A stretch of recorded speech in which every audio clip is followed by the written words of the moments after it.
ಗಣಿನಾಡು ಬಳ್ಳಾರಿಯಲ್ಲಿ ರಕ್ತ ರಾಜಕೀಯ ಬಿಜೆಪಿ ಕಾರ್ಯಕರ್ತರನ್ನು ಕೂಡ ಪೊಲೀಸರು ಬಂಧನಕ್ಕೆ ಒಳಪಡಿಸಿದ್ದಾರೆ. ಪ್ರಕರಣ ಸಂಬಂಧ ಬಿಜೆಪಿಯ 13 ಕಾರ್ಯಕರ್ತರ ಬಂಧನ ಆಗಿದೆ. ಬಿ ರವಿ, ರವಿಬಾಬು, ಪೋತಪ್ಪ, ಬಜ್ಜಪ್ಪ, ಶ್ರೀನಿವಾಸ್, ಷಡಕ್ಷರಿ, ರಂಗಸ್ವಾಮಿ, ಗುರುಪ್ರಸಾದ್, ಶ್ರೀನಿವಾಸ್ ರೆಡ್ಡಿ, ಲಕ್ಷ್ಮಣ, ತಿಮ್ಮಪ್ಪ ಎಂಬ ಬಿಜೆಪಿ ಕಾರ್ಯಕರ್ತರನ್ನ ಬಂಧನಕ್ಕೆ ಒಳಪಡಿಸಲಾಗಿದೆ. ವೈದ್ಯಕೀಯ ಪರೀಕ್ಷೆಗೂ ಸಹ ಪೊಲೀಸರು ಅವರನ್ನ ಕರೆದೊಯ್ದಿದ್ರು. ಆನಂತರ ಅವರನ್ನು ಕೂಡ ಕೋರ್ಟ್ನ ಮುಂದೆ ಹಾಜರುಪಡಿಸಿ ಬಂಧನವನ್ನ ಅಂದ್ರೆ ನ್ಯಾಯಾಂಗ ಬಂಧನಕ್ಕೆ ಒಪ್ಪಿಸುವಂತಹ ಕೆಲಸವನ್ನ ಮಾಡಲಾಗುತ್ತೆ. ಎರಡೂ ಕಡೆಯಿಂದಲೂ ಕೂಡ ಗಲಾಟೆಗಳಾಗಿತ್ತು. ಎರಡೂ ಕಡೆಯಲ್ಲೂ ದೊಡ್ಡ ಸಂಖ್ಯೆಯಲ್ಲೇ ಕಾರ್ಯಕರ್ತರು ಜಮಾವಣೆಗೊಂಡಿದ್ರು.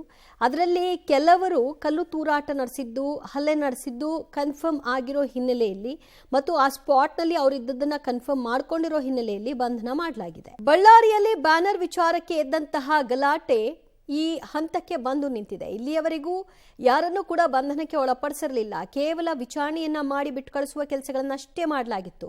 ಈಗ ಒಟ್ಟು ಬಿಜೆಪಿಯ 13, ಕಾಂಗ್ರೆಸ್ನ 10, 23 ಮಂದಿಯನ್ನ ಈ ಪ್ರಕರಣದಲ್ಲಿ ಬಂಧನಕ್ಕೆ ಒಳಪಡಿಸಲಾಗಿದೆ. ಅದರಲ್ಲಿ ಬಿಜೆಪಿಯ 13 ಕಾರ್ಯಕರ್ತರಿದ್ದಾರೆ. ಸೊ ಅವರೆಲ್ಲರೂ ಕೂಡ ಆ ಸ್ಪಾಟ್ನಲ್ಲೇ ಇದ್ದಿದ್ದು ಕೂಡ ಕನ್ಫರ್ಮ್ ಆಗಿದೆ. ಕೆಲವೊಂದಷ್ಟು ವಿಡಿಯೋಗಳನ್ನು ಆಧರಿಸಿ ಬಂಧನವನ್ನು ಮಾಡಿರತಕ್ಕಂತಹ ಪೊಲೀಸರು ಹೆಚ್ಚುವರಿ ವಿಚಾರಣೆಯನ್ನು ಕೂಡ ಈ ಹಂತದಲ್ಲಿ ನಡೆಸಿದ್ರು. ಅವರೆಲ್ಲರ ಮೆಡಿಕಲ್ ಟೆಸ್ಟ್ ಕೂಡ ಪೂರ್ಣವಾಗಿದೆ. ಈಗ ಸದ್ಯ ಕೋರ್ಟ್ನ ಮುಂದೆ ಹಾಜರುಪಡಿಸ್ತಾರೆ. ಆ ನಂತರದಲ್ಲಿ ನ್ಯಾಯಾಂಗ ಬಂಧನಕ್ಕೆ ಅವರುಗಳನ್ನು ಒಪ್ಪಿಸುವ ಕೆಲಸ ಆಗುತ್ತೆ. ಇನ್ನುಳಿದಂತೆ ಈ ಪ್ರಕರಣದಲ್ಲಿ ಯಾರೆಲ್ಲ ಭಾಗಿಯಾಗಿದ್ದಾರೆ ಅನ್ನುವಂತಹ ತಲಾಶ್ ಕಾರ್ಯವನ್ನು ಪೊಲೀಸರು ಮುಂದುವರಿಸ್ತಾರೆ. ಕೆಲವೊಂದಷ್ಟು ಎವಿಡೆನ್ಸ್ಗಳು ಸ್ಲೋಲಿ ಅವರಿಗೆ ಲಭ್ಯವಾಗ್ತಾ ಇದೆ. ಮತ್ತಷ್ಟು ಮಾಹಿತಿ ಪಡೆಯೋಣ ನಮ್ಮ ಪ್ರತಿನಿಧಿ ಅಮರೇಶ್ ಇಂದ. ಅಮರೇಶ್, ನೀವು ಹೇಳ್ತಾ ಇದ್ರಿ ಒಟ್ಟು 13 ಮಂದಿ ಬಿಜೆಪಿ ಕಾರ್ಯಕರ್ತರನ್ನ ಬಂಧನಕ್ಕೆ ಒಳಪಡಿಸಲಾಗಿದೆ ಅಂತ. ಇವರ ಪಾತ್ರ ಹೇಗೆ ಈ ಕೃತ್ಯದಲ್ಲಿ?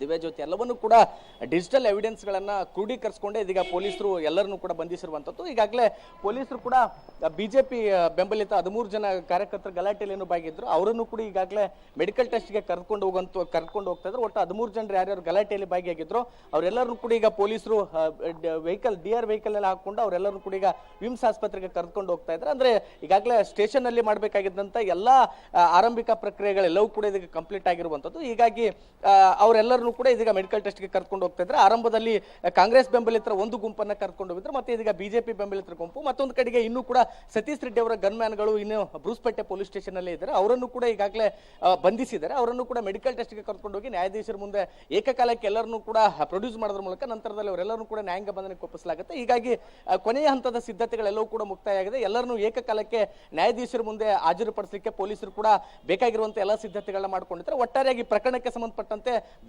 ಬ್ಯಾನರ್ ಕಟ್ಟು ವಿಚಾರಕ್ಕೆ ಆರಂಭವಾದ ಗಲಾಟೆಯಲ್ಲಿ ಈಗಾಗಲೇ 26 ಜನರನ್ನ ಪೊಲೀಸರು ಬಂಧಿಸಿದ್ದು ಎಲ್ಲರನ್ನೂ ಕೂಡ ಈಗ ನ್ಯಾಯಾಂಗ ಬಂಧನಕ್ಕೆ ಒಪ್ಪಿಸಲಿಕ್ಕೆ ಎಲ್ಲ ಸಿದ್ಧತೆಗಳನ್ನ ಮಾಡ್ಕೊಂಡಿದ್ದಾರೆ. ದಿವ್ಯ ಜ್ಯೋತಿ, ಥ್ಯಾಂಕ್ ಯು ಅಮರೇಶ್ ನಿಮ್ಮೆಲ್ಲ ಮಾಹಿತಿಗೆ. ಓಕೆ, ಈ ಪ್ರಕರಣದಲ್ಲಿ ಪ್ರಮುಖವಾಗಿ ಭಾಗಿಯಾಗಿದ್ದಂತಹ ಕೆಲವರನ್ನ ಬಂಧನಕ್ಕೆ ಒಳಪಡಿಸಲಾಗಿದೆ. ಆದರೆ ಅಲ್ಲಿ ದೊಡ್ಡ ಸಂಖ್ಯೆಯಲ್ಲೇ ಕಾರ್ಯಕರ್ತರ ಜಮಾವಣೆ ಆಗಿತ್ತು.